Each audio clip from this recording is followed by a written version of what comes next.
السحور بالنسبة لي يعني زبادي، وطبعًا مش هنقعد كل يوم نروح نشتري زبادي، تعالوا بقى نعمله في البيت بطريقة سهلة وبسيطة يطلع معاكِ متماسك زي ما أنتِ شايفة كده، وفي نفس الوقت كريمي، حاجة كده طعمها تحفة، حاجة معمولة في البيت بخيرها، معمولة يعني معمولة بكل حب زي ما بيقولوا، كل سنة وأنتم طيبين يا رب. يالّا بسرعة نشوف عملنا الزبادي إزاي، بس قبل أي حاجة طبعًا ما ننساش نصلي على الرسول، اللهم صل وسلم وبارك على سيدنا محمد وعلى آله وصحبه أجمعين، ويالّا بينا بسرعة.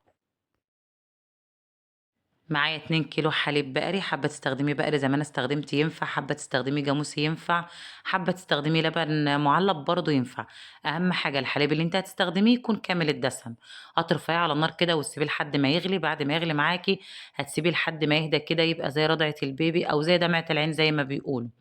بعد كده بقى هتشيلي القشطة اللي اتكوّنت على وش اللبن بعد ما غليناه، ومعاه كده كبشة من الحليب، وهتضربي الكلام الحلو ده كده بالهاند بلندر أو في الخلاط. بعد كده بقى لكل كيلو من الحليب هتستخدمي علبة من الزبادي، علبة الزبادي العادية الصغيرة،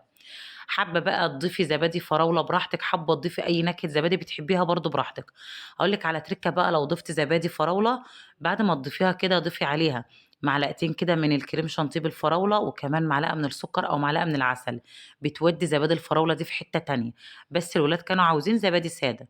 بعد بقى ما تخلطي المكونات كده كلها على بعضها، هتنزلي بالخليط اللي خلطناه ده كده أو ضربناه بالهاند بلندر على الحليب بتاعِك، قلّبي بقى جهّزي الفخار بتاعِك أو الكوبايات أيًا كان أنتِ هتستخدمي إيه، وانزلي بقى بخليط الزبادي بتاعنا في قلب الفخار أو الكوبايات بالشكل ده كده.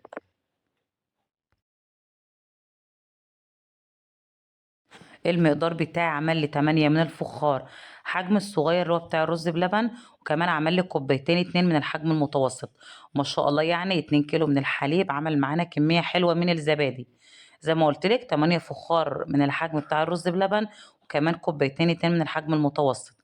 بعد ما تخلّصي صَب الزبادي بتاعتِك بقى هتجيبي مَيّة سخنة، أنا مش عاوزاها دول الكوبايتين اللي أنا قُلت عليهم،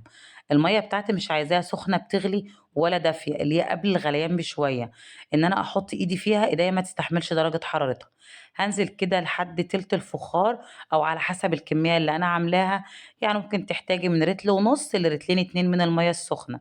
نفس الطريقة بالضبط هاعملها مع الكوبايتين الاتنين، هاقفّل بقى الصينية بتاعتي كده بالإسترتش بالطول وبالعرض وبعد كده حابة تغطّيها بفوطة تمام زيادة إحكام أو صينية تانية زي ما أنا عملت كده. الفرن بتاعنا يا دوب هندفّيه بس كده حوالي نُص دقيقة مش أكتر، مجرّد إن الفرن بتاعنا يكون دافي، وهندخّل الزبادي بتاعتنا فيه على الرف اللي في النُص، هنسيبه حوالي 12 ساعة. أنا بصّيت عليه كده بعد حوالي 10 ساعات كان متماسك، بس للأمانة أنا ما خرّجتوش غير بعد مرور 12 ساعة بالضبط. بعد مرور 12 ساعة هتخرّجيه من الفرن، هتشيلي بقى الاسترتش بتاعِك وتنقلي الفخار في صينية تانية من غير مَيّة ومن غير أي حاجة خالص، وبرضه نفس الكلام عملته مع الكوبايتين، وهتدخّليها التلاجة وهتسيبيها حوالي 6 أو 7 ساعات.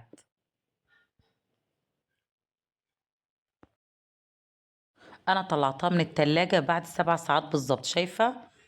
اقلبيها بقى يمين، شمال، تحت، فوق، متماسكة وفي نفس الوقت كريمية. هتركني بقى كوباية كده على جنب، دي هتبقى الخميرة بتاعتِك بعد كده في كل مرّة تعملي فيها زبادي، يعني أنتِ هتشتري زبادي في أول مرّة بس، طعم بقى حكاية، حاجة كده كريمية بقى معمولة كده حليب بخيره كده كامل الدسم، يعني حاجة ما فيش أطعم ولا أحلى من كده. مستنية بقى أشوف رأيكم في الزبادي، ويا رب الزبادي بتاعتي النهارده تكون عجبتكم، ومستنية أشوف رأيكم في الكومنتات، وكل سنة وأنتم طيبين، وقبل أي حاجة طبعًا ما ننساش نصلّي على الرسول، اللهم صل وسلم وبارك على سيدنا محمد وعلى آله وصحبه أجمعين.